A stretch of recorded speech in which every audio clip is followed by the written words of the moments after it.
আয়ুষ্মান ভারত কার্ডের পরিষেবা শুরু হয়ে গেল। শান্তিনিকেতন মেডিকেল কলেজ ও হাসপাতালে আয়ুষ্মান দিবসে রাজ্য সরকারের ঘোষণার সঙ্গে সঙ্গেই এই পরিষেবা এখানে শুরু হয়ে গেল। একটা পরিবারের কাছে অসুস্থতা কখনো শারীরিক কষ্টের নাম নয়, অনেক সময় একটা গুরুতর রোগের সঙ্গে শুরু হয় আর্থিক অনিশ্চয়তার লড়াইও। চিকিৎসার খরচ জোগাতে সঞ্চয় শেষ হয়ে যায়, ঋণের বোঝা বাড়ে, ভবিষ্যৎ নিয়ে তৈরি হয় দুশ্চিন্তা। এই বাস্তবতার কথা মাথায় রেখে সাধারণ মানুষের জন্য সুরক্ষায় সরকারি উদ্যোগের গুরুত্ব ক্রমশ বাড়ছে।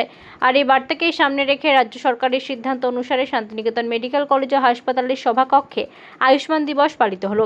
এদিনের এই অনুষ্ঠানে উপস্থিত ছিলেন শান্তিনিকেতন মেডিকেল কলেজ ও হাসপাতালের সভাপতি মলয় পিট, ডিরেক্টর অধ্যাপক doctor Ashok Kumar Dutta, CEO doctor Himadri Kumar Ari, অধ্যাপক ডক্টর বিশ্বজিৎ সাহা সহ মেডিকেল কলেজের বহু চিকিৎসক, নার্স, ইন্টার্ন সহ হাসপাতালের কর্মীরা।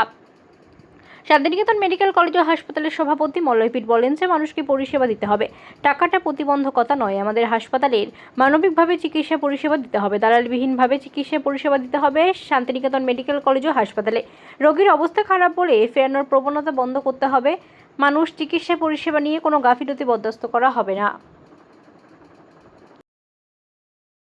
একটা বিধানসভায় আয়ুষ্মান ভারতের কার্ডের শুভ সূচনা হচ্ছে। এখানে একটা গুরুত্বপূর্ণ মেডিকেল কলেজ শুধু এখানে নয়, ত্রিপুরা রয়েছে। কি ভাবনা বা কি অনুষ্ঠান হলো আছে? দেখুন, ত্রিপুরার ক্ষেত্রে তো অলরেডি আয়ুষ্মান ভারত তার কার্ড চালু আছে। ওয়েস্ট বেঙ্গলের ক্ষেত্রে চালু ছিল না।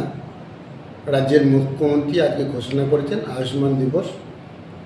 শুধু আয়ুষ্মান ভারত কার্ডই চালু হচ্ছে তাই নয়, তার সঙ্গে সঙ্গে আয়ুষ্মান বাংলা বলে গরিব মানুষ যারা ওই কার্ডের আওতায় কিছু কিছু কেস যেগুলো পড়ে না, রাজ্য সরকার সেগুলিতেও অর্থনৈতিক সাহায্য দিয়ে এই স্কিমের মধ্যে এনে মানুষ যাতে ফ্রিতে ট্রিটমেন্ট পায় তার একটা ব্যবস্থা করছেন।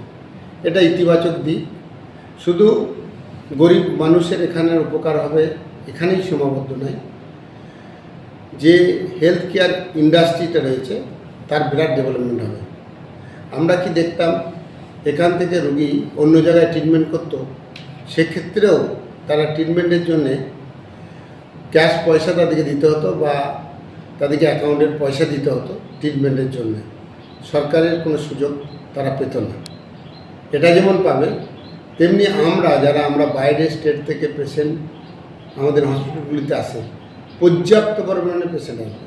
আমি আশাবাদী ডেলি অন্তত 100 জন বাইরের স্টেটের পেশেন্ট এখানে ট্রিটমেন্ট করতে আসবে আয়ুষ্মান কার্ডের উপর ভরসা করে। গরিব মানুষের উপকার হবে আর হেলথ ইন্ডাস্ট্রি অনেকখানি ডেভেলপমেন্ট করবে। এই আমার আশা এবং আমার প্রত্যাশা। শিল্পবান্ধব পরিবেশ তৈরি হচ্ছে, সুন্দর প্রশাসনিক কাজ করছে, হেলথ ইন্ডাস্ট্রির ব্যাপক উন্নতি করবে। এই যে আয়ুষ্মান ভারতের কার্ড, সেই কার্ডের পরিষেবা কি চালু হয়েছে এখন? আজকে আনুষ্ঠানিকভাবে রাজ্য সরকার চালু করছে, কাল থেকেই চালু হয়ে যাবে আমরা আশা করছি। দাদা, অনেকে মানে এর মধ্যে রয়েছে যে কোন কোন চিকিৎসা পরিষেবাই কার্ডে পাবে। ভারতবর্ষের সকলেই জানে আয়ুষ্মান ভারতে কী কার্ডের পরিষেবা পাওয়া যায়। তার সঙ্গে সঙ্গে আয়ুষ্মান যে বাংলা কার্ডটা আছে, অধিকাংশ সব ট্রিটমেন্টই সেই দুটি কার্ডের মধ্যে হয়ে যাবে, গরিব মানুষরা অন্তত পাবে, আমরা আশা করছি। শান্তিনিকেতন মেডিকেল কলেজেও কি এটা চালু হচ্ছে? অল ওভার ওয়েস্ট বেঙ্গলে চালু হবে, আমাদের তো চালু হবেই।